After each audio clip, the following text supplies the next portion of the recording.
Hi folks, welcome back to Dad Bods and Hot Rods Garage. On today's episode, we're back on the 71 Chevelle and we're working on the big block, but today we're working on the heads. So I've already disassembled one head and it's soaking in CLR. The valve springs are soaking over here. The CLR is just to get the rust and scale off. I think I'm going to go ahead and grind the seats again. I have compound and the tool. So when I get to that point, I will set this up and grind the seats and then put everything back together. Okay, I pulled this head out of the CLR solution after scrubbing it a little bit. It is so much cleaner in there. And the exhaust ports are nearly rust-free.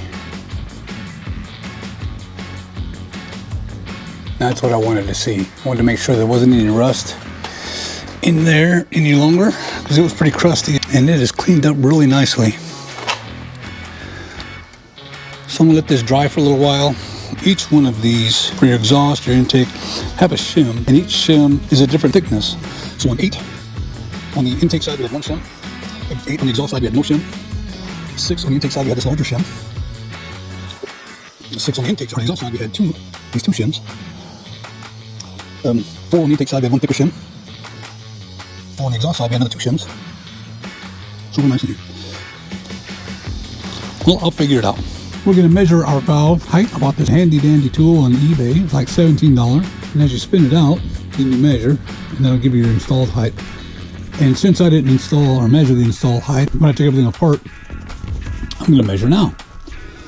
And this is how we'll do it. So first, it's not easy to do, it's kind of tricky. Install your valve. Let's see the valves in there. Install the tool.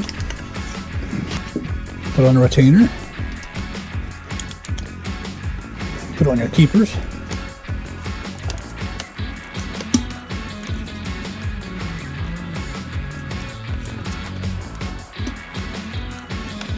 Then you spin the tool out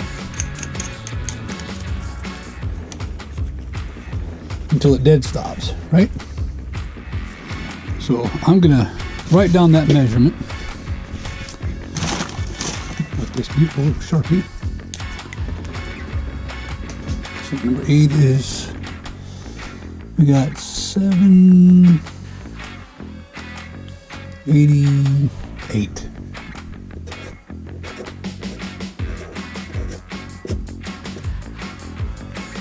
So let's figure out what that measurement is on this one. Tool back down, pull out your keepers, your retainer, pull out your tool. Now we said it was at 788, which is right there.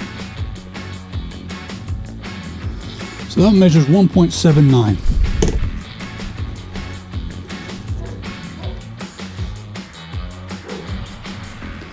Let's try that again.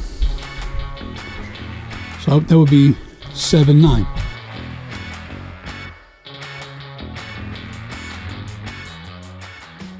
I learned a couple of things about my spring height install measuring tool. One, it is off on its measurement. So each tick is 100 thousandths, each line is 10 thousandths, and it starts out at 1.5 inch. And each rotation, it goes 1.6, 1.7, and each tick thereafter is 1, 2, 3, 4, 5, 6, 7, 8, 9, 10. So 1.61, 2, 3, 4, 5, 6, 7, 8, 9, 10. Well, what I found was when you rotate it out to 1.6 and then measure it with the dial calipers, it was actually 1.61. So it was off. Each rotation of the tool, it was off by 100 thousandths. So what I wound up having to do was remeasure everything all over again. So whatever the measurement was on the tool, I would write it down for that particular valve, and then I would use my dial calipers and measure the tool outside of the head, and I would use the number from my dial caliper as the measurement for that spring height. Another thing I learned was that the retainer I was using wasn't fitting all the way down inside of the spring height measuring tool, and I found a retainer that did fit, and that changed all my measurements. So I had to go back and remeasure every valve height for every valve, and I learned that it was a 1.9 to 1.98 install height, and from that I was able to determine what shims went back into each of the spring perches to get them back to the spec they were when they were first built those many years ago.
I think it's a good idea to ground the seats on each one of these just to make sure that the surfaces have no pitting, no rust, no scale, and the valves seal really well in each of the cylinders. I'm only going to show one on camera, but I did all of them.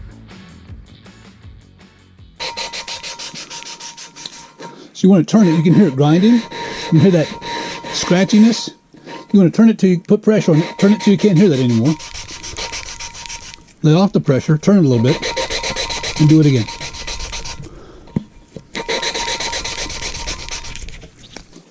Hey man, I'm telling you, you got to keep the stuff out of these or it does not stick and seal.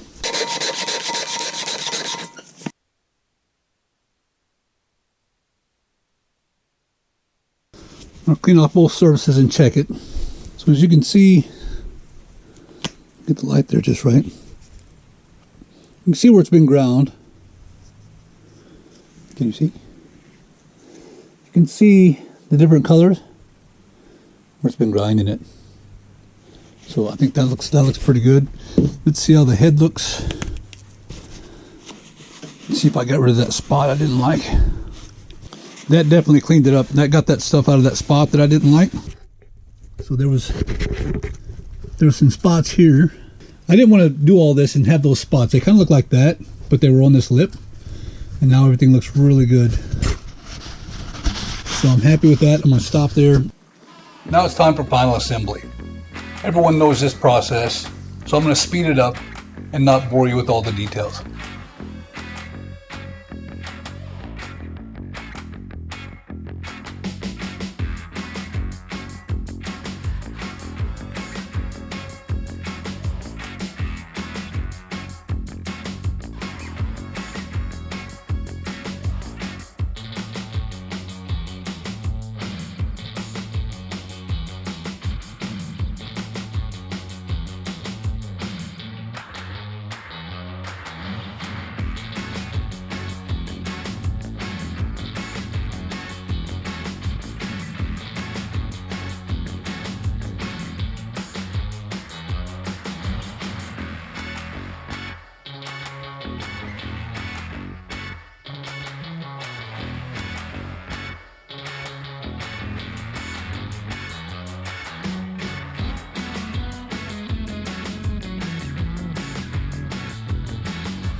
Oh yeah. Nice and cleaned and resealed. 2, 4, 6, 8.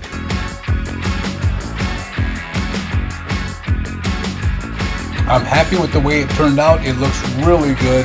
Everything is just sitting together. There are no bolts in it. There'll be another video of me assembling everything, making sure the gaskets are right, bolting it down, torquing it down, and I can't wait for the final assembly.